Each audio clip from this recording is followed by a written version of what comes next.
পাহাড়ে ঘুরতে যাচ্ছি ভাবলেই মনটা যতটাই আনন্দে আত্মহারা হয়ে যায়, ঠিক ততটাই মন খারাপ করতে থাকে যখন আমরা পাহাড় থেকে নেমে আবার সমতলের দিকে প্রবেশ করি। উদাহরণস্বরূপ বলতে পারি, আমরা যখন দার্জিলিং, সিকিম, গ্যাংটক বা উত্তরবঙ্গের কোনো পাহাড়ে ঘুরতে যাই, তখন যে আনন্দ নিয়ে যাত্রা শুরু করি, ঠিক ততটাই মন খারাপ নিয়ে ফিরতে থাকি আবার শিলিগুড়ি বা জলপাইগুড়ির দিকে। আর তারপর শিলিগুড়ি বা জলপাইগুড়ি এসে আমাদের সবাইকেই প্রতীক্ষা করতে হয় বেশ কিছুটা সময় নির্ধারিত সময়ের বাস, ট্রেন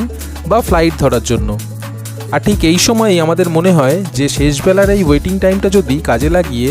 উপরি পাওনা হিসেবে কোনো একটা স্পট ঘোরা যেত, তাহলে বেশ হতো, তাই না?